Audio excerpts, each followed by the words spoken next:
I see the requests, and so far I've made 2 requested videos, the true crime one and the Australia map one, and I am planning an eye exam one,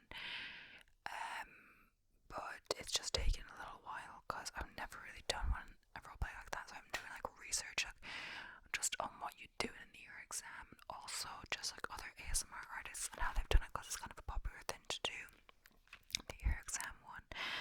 So yeah, pretty much that is what we are doing, and yeah, hopefully I'll be able to film in the next few days. I've planned part of it, I have to plan the rest of it, but I want to get the videos of the day either filmed or edited. I wasn't going to film one today, but I decided to because I only have one left to post that is filmed, which I'm going to post today, I guess. So, and I have one planned here, so I'm going to do that. Other than that, yeah, thanks for the support. Also, I had something I had planned to do before filming this, setting up the camera completely, but I completely forget what it was, so hopefully it wasn't important. Also, I don't know, I've just been kind of feeling tired lately. I haven't really changed my routine much. Maybe it's my exercises, but like I always kind of did them. Maybe it's I'm eating different things for lunch or more lunch. I started eating some different stuff for lunch. Very yummy, but I feel really tired after that, so I'm having a nap for like half an hour with ASMR. I listen to other people's ASMR, of course. And in my video of ASMR artists I put Sarah Lavender, but I said I hadn't watched many of hers, but now I have listened to a good bit of hers. Doing that in her eye exam one is helpful for prep, so I definitely recommend her. It's very relaxing. I've listened to her more as Nanu, stuff like that. But yeah, pretty much. I don't know, when I look at the camera, it kind of looks really light for some reason. Yeah, so when I look at the camera, it was on auto, but it looked really light in my face. I think it's kind of a dark day, dark inside. But yeah, pretty much I just decided to change it to the ISO, so I think I won't refilm the intro. I'll just, if there's a difference, that's why. In the intro, I'll just darken it a little bit in editing, with I forget what the word is, but something in DaVinci Resolve you can use in the color tab. Yeah, pretty much. Okay, I'm quite tired, so yeah, I'm just gonna get on with the video. Today's video is like what I've enjoyed reading, so kind of like what I've enjoyed watching but reading. I haven't been reading as much really, so these are from quite a while ago. Some of them are semi-recent, but not really. And yeah, if there's some the same from a few authors, the same author, a few books from the same author, it's because, when you like an author, instead of like, reading a book or reading a book you don't know if you like the writing style or not, you might as well go with a book from an author you've liked a previous book, so you have maybe a higher likelihood of liking their book than others. But yeah, also I started writing a list because what I do, I'd start with, I write a list. So I started watching What I've Been Watching Part 3, but it's getting harder to write, and some of them I have in like series, so either not all the episodes are out yet or whatever, so of one season. I mean, I still do series that not all the episodes are out in general, I call the seasons, but it's just like not even the one season is out. Like I started watching Still Up, a new show, and stuff like that, so yeah, some I might do that. I haven't even watched all, but I did enjoy like Wednesday and stuff like that. I never actually finished watching that, but who knows, it's getting harder as I progress, so I've already done 2 quite long videos of that, so it's hard to think of more stuff that I like. Also, I have my tea here. It's my iced coffee. I think I might have another iced coffee later. It's a lemon ginger tea with a little bit of maple syrup, so it might wake me up a bit. I also made some really yummy cookies yesterday, double chocolate chip, and the main kind of floury thing is ground sunflower seeds, so a good nut-free option, although it does have peanut butter, but you can use seed butter. It's any kind of nut butter, seed butter, so you could use sunflower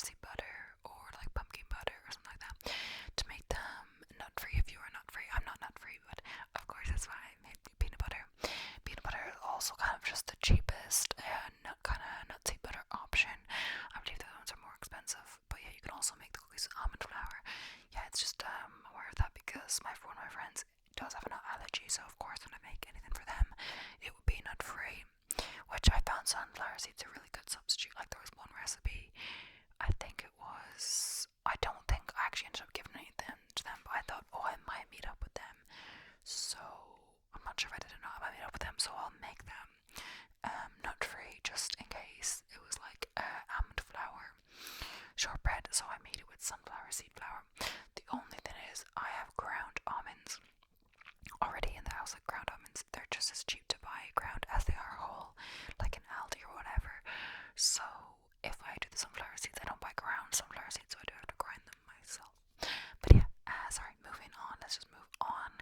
So about 20 books in this list, but I believe that should be a long enough video because the description of the books is a bit longer. Hopefully there's no spoilers, but yeah, truthfully this time I did either use Wikipedia or Goodreads more than other cases. I think I started with reading more, like writing more of the description myself, but then pretty soon I think I just kind of used the description that I found online. So disclaimer there, I didn't write all the description stuff, but I have read all of these books and I enjoyed them all. Some of them are quite young, young for a younger audience, YA most of them, and some of them deal with, serious issues like racism, gun violence, police gun violence towards people of color, black people, so stuff like that. So yeah, we'll get into everything now. So the first one is Beautiful World, Where Are You by Sally Rooney, and I've got 2 books by Sally Rooney on this list. So this is actually a book I'm currently reading, but I'm not getting through it that fast. I got this one on my Kindle because as I've previously talked about on my channel, I recently read Conversation with Friends and I really enjoyed that, so I decided to get her next one. And I knew Normal People, I like Normal People, the TV show, but I kind of wanted one where I didn't know what was going to happen, because it's kind of different if you know what's going to happen when you're reading a book. It's about 2 best friends who used to live together but are now living apart in different cities. I'm not sure what city one of the girls is living in, but the other, Eileen, is living in Dublin, the capital, but I'm not sure where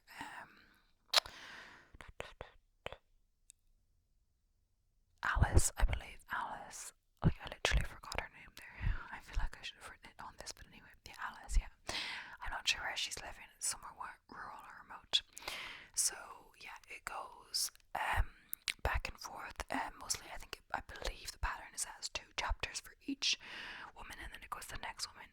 So one is a chapter from their kind of own point of view, just about what's going on, and then the other one is them writing to the other one, like an email to the other woman about what's going on in their life.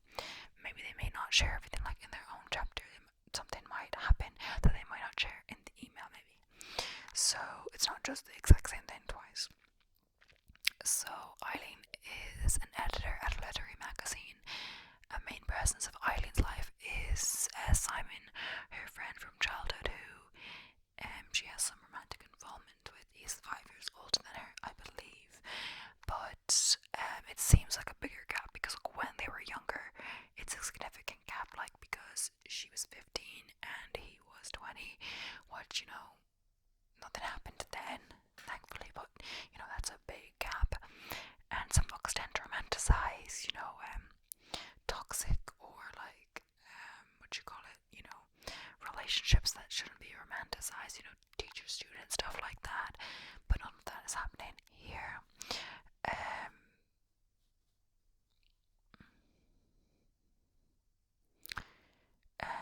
But as adults, the age difference isn't as significant. Of course, it's the same age difference, it doesn't magically change, but as you're an adult, it doesn't seem as big, as long as it's not like, 18 or 19, this to be like mid-20s, but when you're more kind of in your like mid to late 20s, maybe 30s, and you're 30 to 35, that's not as big of a jump. You're both kind of, maybe, I think it's also, people say about in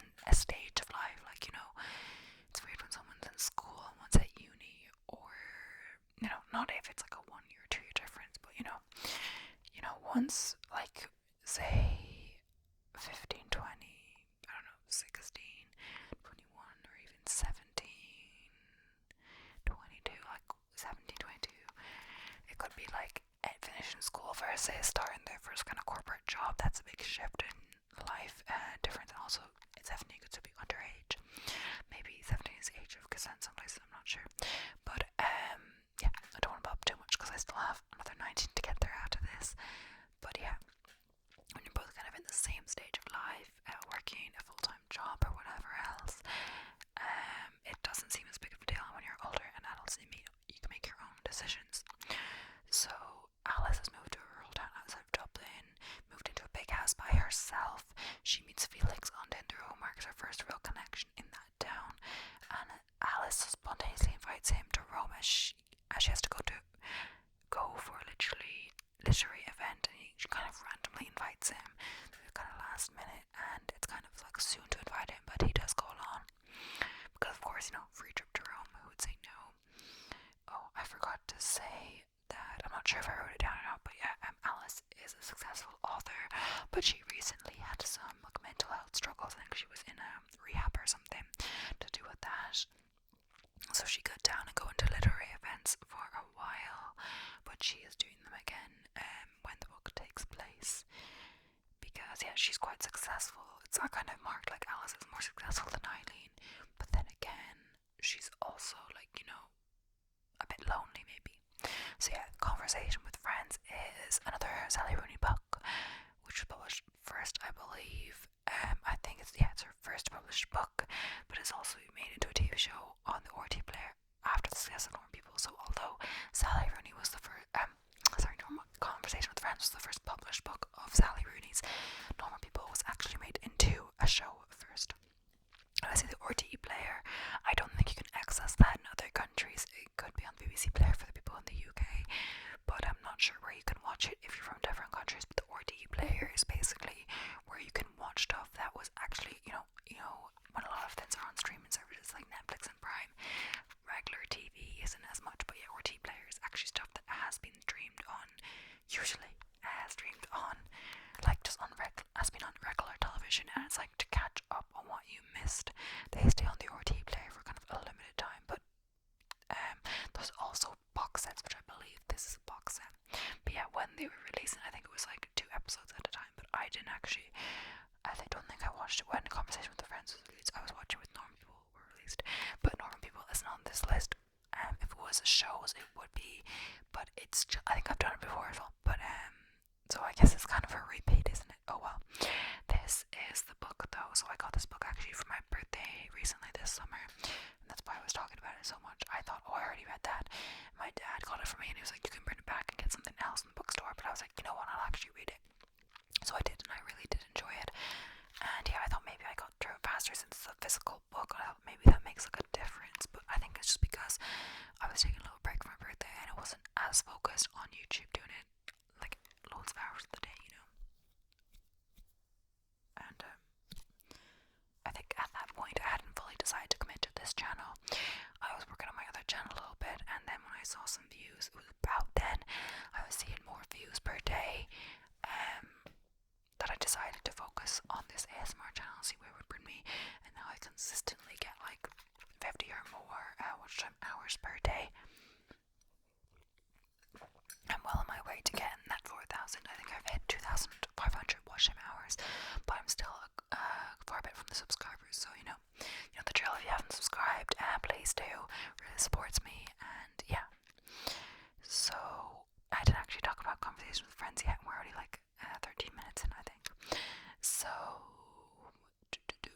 nevertheless, I read the book afterwards. I really enjoyed it. It was interesting to see the difference between the book and the series. So it's about 2 young college students, Francis and Bobby, both attend Trinity College Dublin, I think like one of the famous colleges in Ireland. They used to date but now remain friends. They perform poetry, which Francis writes. The series revolves around them meeting an older couple, Nick, an actor, and Melissa, a writer. And when I say older, I don't mean like their 70s or 50s, They're like still like young, like 30 or something. But just like at the end, they're kind of getting into mid-adulthood, or not mid, but a bit later.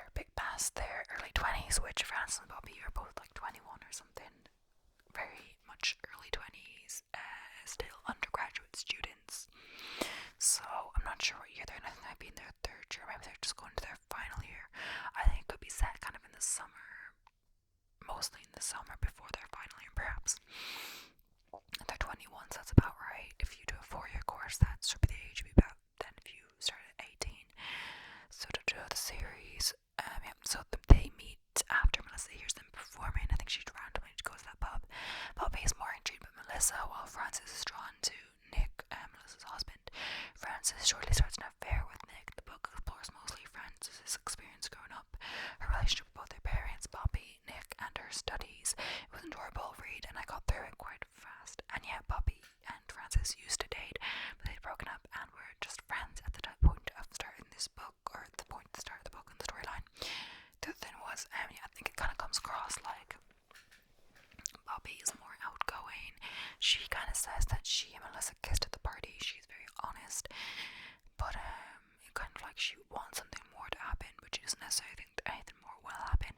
But on the other hand, it's Frances who actually starts the affair first, when she seems to be coming off more quiet and reserved a bit. Then again, you know, she has her moments. She just performed the spoken word poetry, whatever you call it, and stuff like that. You know, she's not like really shy, but you know, I don't know. It just seems like it's more something that she wouldn't do, but then she does do it, and that's kind of what's intriguing about it as well. So the next book is A Good Girl's Guide to Murder by Holly Jackson, and I really love this. This is the first book in the series of 3 books and 1 novella. I read the first 2 books and the novella, but I haven't read the 3rd book in the series. So 5 years ago, a tragic murder-suicide rocked the small town of Little Kilton, and I believe it's a different town in the US series, but you know, it's the original. She's British, so we'll use Little Kilton. When schoolgirl Andrea, or Auntie Belle, was brutally murdered by her boyfriend Salil or Sal Singh. He was ultimately closed before taking his own life. 70-year-old Pip Fitz-Amobi, a brilliant and determined student, is convinced the real killer is still out there, lurking in the shadows. She decided to base her extended project on this for her A-levels. She launches a secret investigation, teams up with Sal's younger brother Ravi to uncover the truth and clear Sal's name. It's an exciting book filled with secrets, and I never would have guessed the ending. I really enjoyed this book and read it fast. The same for the sequel and the novel, but I've had trouble reading the 3rd book for some reason. Like sometimes I just don't really get into a book. No particular reason why, but I just don't really get into it. And that was me with the 3rd one. The 2nd one, I was like waiting for its release. I read it in a few days. The novella kind of same, but 3rd one, by then maybe I had lost a bit of interest or whatever like that. You know, if they keep going, I'm like, there doesn't need to be this many, you know. But either way as well, with the project, I think I was a little confused when I read this at first, like, because like, with the teachers, you know, when you do an extended project like this, before you start, like, you don't just hand the project in and it's like a mystery, but it's about, you know, you've been working with the teachers, like maybe handing in drafts, like they've heard your ideas, like, so usually they would have to approve of the idea. Like, I believe it's the same for like a thesis.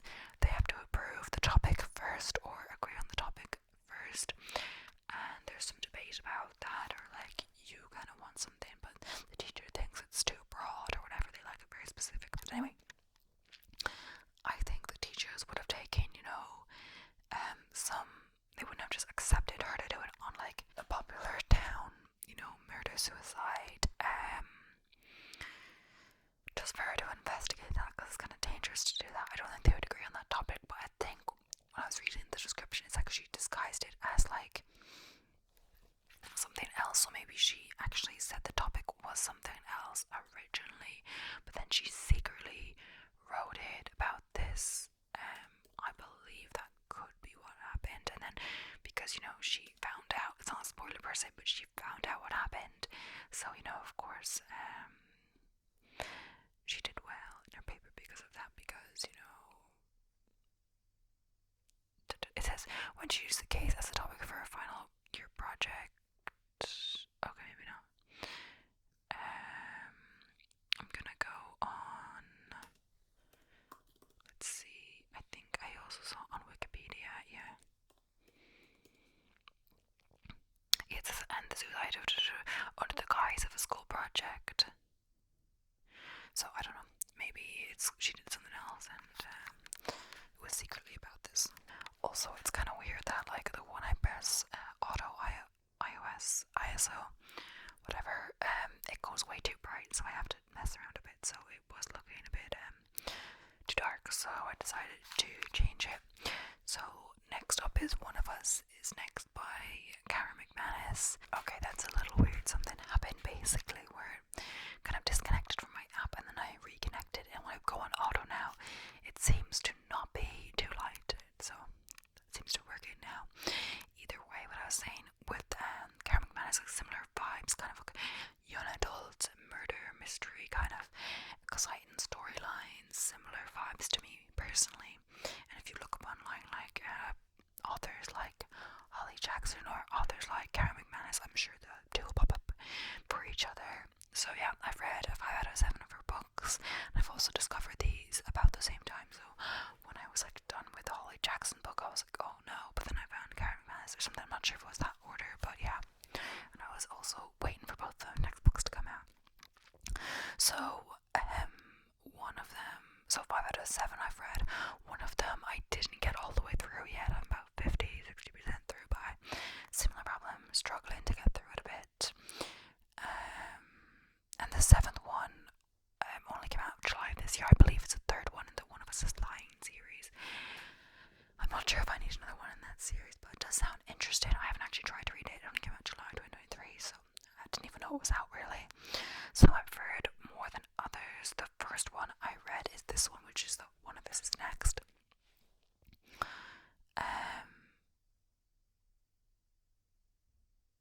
Oh no, sorry. It's not One of Us is Next. It's One of Us is Lying is first, and then it's One of Us is Next, I'm pretty sure. So yeah, One of Us is Lying is first, and this is actually what the description is about. So it also has a TV show that has 2 seasons. The first season is based on the book, but then after that it strays, because the second book is about one of the main characters' sister and her friends and what goes on. I think it's kind of made that like they have graduated and moved on with their lives, but the second season is still on the same main characters from the first season, so it's kind of, the storyline is either, it's not following the original storyline from the books in the second season. In the first season it is. So, and there's 3 books in the series and the rest are standalones. So at Bayview High, I'm not going to say it right, but Bronwyn, Simon, Nate, and Cooper and Addie had an detention with teacher Mr. Avery after he found mobile phones in each of their school bags against his strict no phones policy. For each of the students claimed the phones are not theirs and someone planted them to get them in trouble. They hear a collision and some loud arguments in the school parking lot, and Mr. Avery leaves to investigate. Simon, creator of the About That gossip app in which the personal lives of students of Bayview High are posted for the rest of the school to see, begins a speech about the stereotypical personalities of 4 students and how he, through his app, is the omniscient narrator. He drinks tap water from a plastic cup and suffers an allergic reaction due to his peanut allergy. There's an attempt to help, but it's too late and Simon dies in hospital. Initially, the incident is considered an accident, but after Tumblr posts claiming that Simon's death was planned and the killer watched him die is shared, the police begin to investigate and find an unpublished post by Simon that features the secrets of the 4 students. Each of these secrets would affect the student's future. Bronwyn cheated on a test would impact her college applications. Nate repeated misdemeanor could send him to jail. Addie's infidelity may end her relationship with Jake, and the accusation of steroid use could halt Cooper's potential baseball career. The 4, initially suspicious of each other, begin to grow closer due to their shared situation. The book is an intriguing mystery, and I wouldn't have guessed the ending, though I am just not good at guessing the endings, as we've seen by the previous one. I'm not claiming that I am. So next up is Two Can Keep a Secret. The book is set in Echo Ridge, which is a small town in America. Ellery's never been there, but she's heard all about it. Her aunt went missing there at age 17. Only 5 years ago, a homecoming queen put the town on the map when she was killed. Now, Ellery has to move there to live with a grandmother she barely knows. The town is picture perfect, but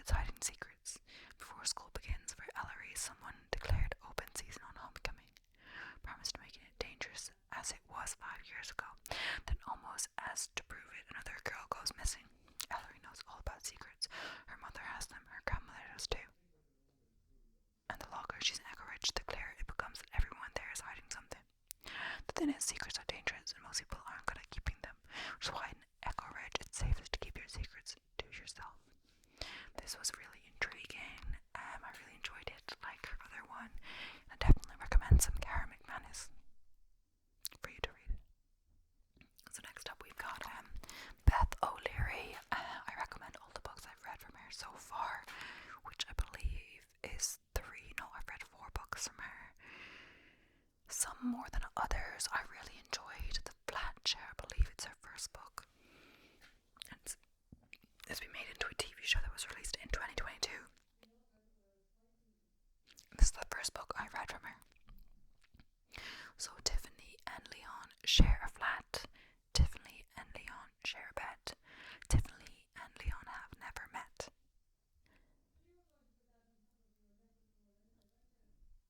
Tiffany Moore needs a cheap flat and fast. Leon Twomley works nights and need cash. Their friends think they're crazy, but it's the perfect solution. Leon Twomley works. Sorry. I think I wrote that twice, yeah. Their friends think they're crazy, but it's the perfect solution. Leon occupies the 1-bed flat while Tiffy's at work in the day, and she has to run another place the rest of the time. She also gets, you think, oh, what about weekends? She gets the weekends to herself in the flat, and Leon stays with his girlfriend. But with obsessive ex-boyfriends, demanding clients at work, wrongly imprisoned brothers, and of course the fact they still haven't met, they're about to discover that if you want the perfect home, you should throw the rule book out the window. Next up we have The Switch, also by Beth O'Leary. Eileen's sick of being 79. Lena's tired of her 20s. Maybe it's time they swapped places. When overachiever Lena Cotton is ordered to take a 2-month sabbatical after blowing a big presentation at work, she escapes to her grandmother's Eileen's house for some overdue rest. Eileen is newly single and about to turn 80. She'd like a second chance at love, but her tiny Yorkshire village doesn't offer many eligible gentlemen. Once Lena learns of Eileen's romantic predicament, I believe, she proposes a solution, a 2-month swap. Eileen can live in London and look for love. Meanwhile, Lena will look after everything in rural Yorkshire, but with gossiping neighbours and difficult family dynamics to navigate up north, and trendy London flatmates and online dating to contend with in the city. Stepping into one another's shoes proves to be more difficult than either expected. Lena learns that long-distance relationship isn't as romantic as she hoped it would be, and the annoyingly perfect and distractingly handsome school teacher who keeps showing up to her efforts to impress the local villagers. Back in London, Eileen is a huge hit with her new neighbours, but is her perfect match nearer than she first thought. Next up we have The Road Trip. Addie and her sister are about to embark on an epic road trip to a friend's wedding in the north of Scotland. The playlist is all planned and snacks are packed. But not long after setting off, a car slams into the back of theirs. The driver is none other than Addie's ex, Dylan, who she's avoided since their traumatic breakup 2 years earlier. Dylan and his best mate are heading to the wedding too, and they've totaled their car, so Addie has no choice but to offer them a ride. The car is soon jam-packed full of luggage and secrets, and with 300 miles ahead of them, Dylan and Addie can't control the messy history of their relationship. Will they make it to the wedding on time, and more importantly, is this really the end of the road for Addie and Dylan? And next up we've got The No-Show, which I wasn't even sure was Beth O'Leary's book at first, but it is, and it has a bit of a different mystery going on. The other one's a bit mystery, you don't really know what's happening until kind of the end of the book, but yeah, I won't give it away. But Siobhan is called The No-Show. Siobhan is quick-tempered with way too much on her plate. Miranda is a tree surgeon used to being treated as just one of the guys on the job. Jane is soft-spoken, volunteer for a local charity shop with zero sense of self-worth. The 3 women are strangers who have one thing in common. They've all been stood up on the same day, the very worst day to be stood up, on Valentine's Day. And unbeknownst to them, they've all been stood up by the same man. Once they've each forgiven him for standing them up, they let him back into their lives and are in serious danger of falling in love with a man who seems to not just have 1 or 2 but 3 women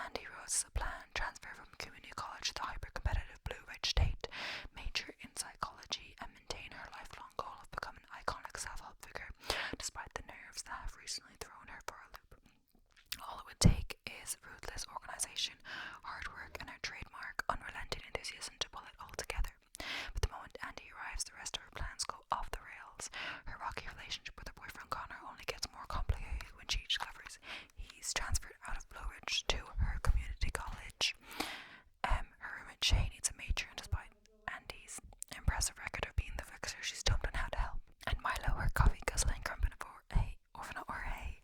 with seafood green eyes, is somehow disrupting all her ideas about love and relationships, all one sleep deprived wisecrack at a time. But sometimes when all her bands are in rubble at your feet, you find out what you're made of. And when Andy starts to find the power of her voice as the anonymous squire at the school's legendary pirate radio station, the same one her mum founded years before she passed away, Andy learns not all the best laid plans are necessarily the right ones. Next up, we've got Tweet Cute, also by Emma Lord. Meet Pepper, swim team captain, chronic overachiever, and all-around perfectionist.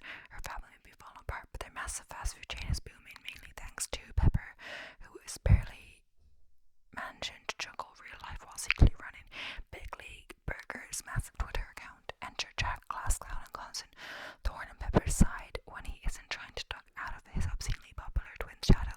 He's busy working at his family's deli. His relationship with the business that holds his future is love-hate. But when Big League Burger steals his grandma's iconic grilled cheese recipe, he'll do whatever it takes to take them down one tweet at a time. All is there in love and cheese.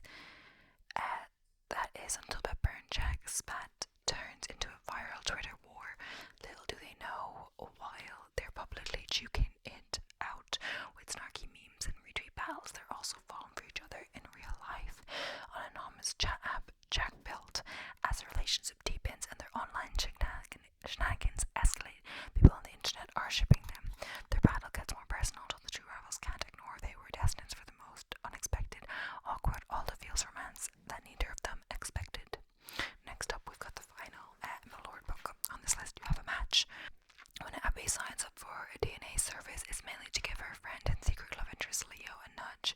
After all, she knows who she is already.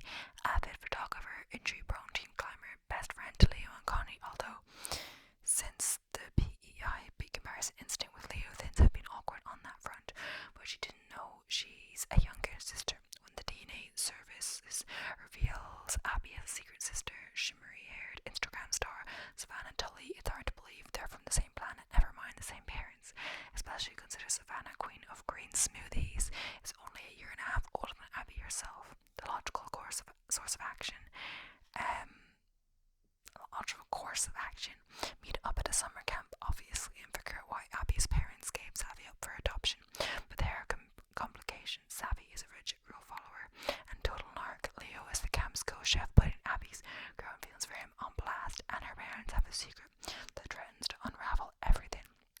But part of life is showing up, leaning in, and learning to put all your awkward pieces together, because sometimes the hardest things can be the best ones. Next up is When You Look Like Us by Pamela and Harris. So a bit of a darker, more serious note to this one.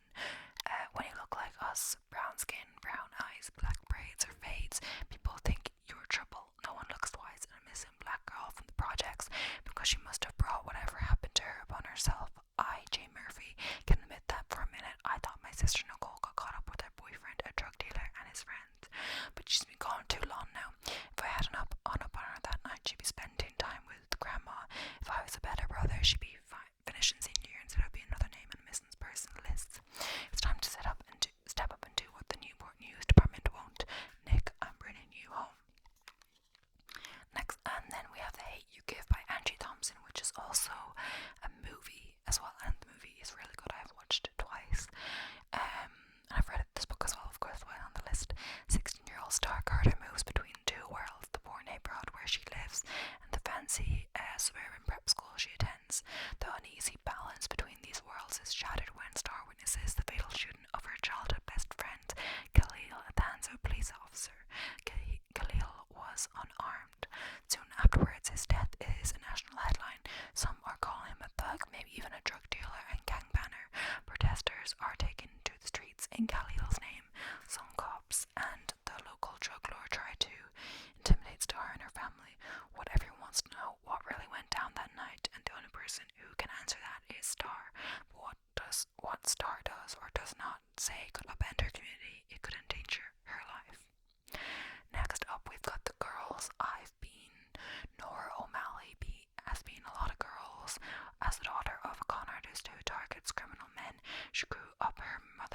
Jay, but when Mom fell for the mark, instead of calling him, Nora pulled the ultimate con: escape. For 5 years, Nora's been playing at normal, but she needs to dust off the skills she ditched because she has 3 problems. First, her ex walked in on her with her girlfriend. Even though they're all friends, Wes didn't know about her and Iris.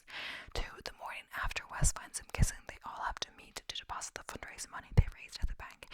It's a nightmare that goes from awkward to deadly because 3, right after they enter the bank, 2 guys start robbing it. The bank robbers may be trouble, but Nora's something else entirely. They have no idea who's they're really holding hostage.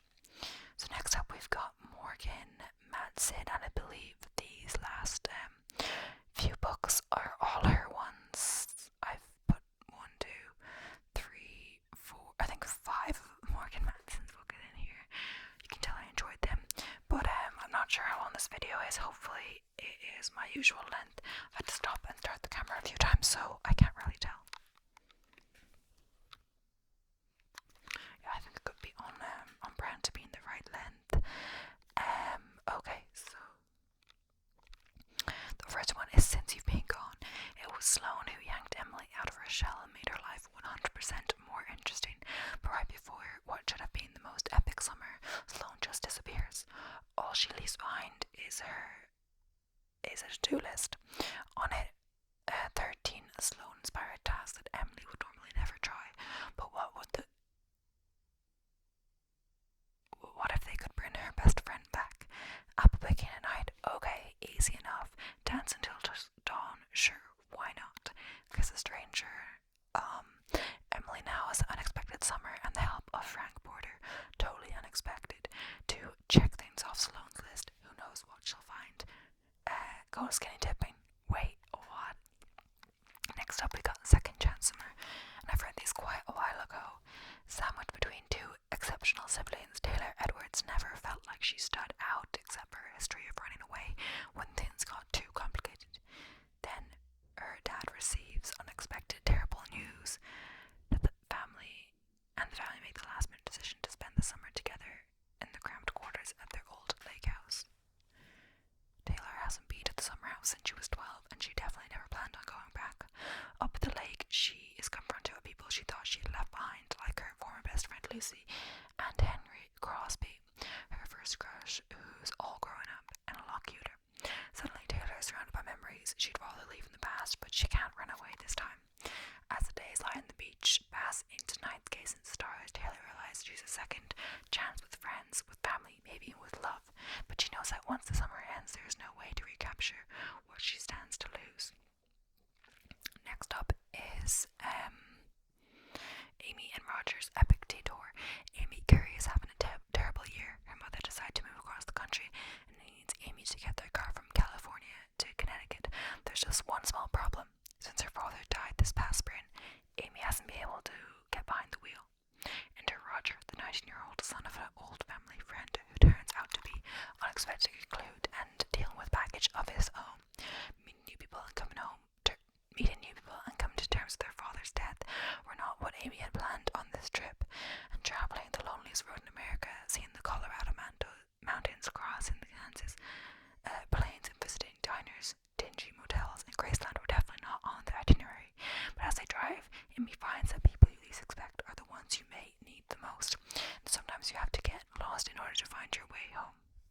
Next up, we've got The Unexpected Everything, and he had it all planned out. When you are a politician's daughter who pretty much raised yourself, you're in everything you can be. Everything can be planned or spun or both, especially your future. Important internship, check. Amazing friends, check. Guys, check. As long as we're talking no more than 3 weeks. But that was before the scandal, before having to go to be in the same house with her dad, before walking in the same number of dogs. That was before Clark and those few months that might change her whole life. Because here's the thing, if everything is planned out, you can never find the unexpected, and where's the fun in that? The last one is Save the Date. Charlie Grant's older sister is getting married this weekend at their family home, and Charlie can't wait for the first time in years. All 4 of her oldest siblings will be under one roof. Charlie is desperate for one last perfect weekend before the house is sold and everything changes. The house will be filled with jokes and games and laughs again, making decisions about things like what college to attend every night with long-standing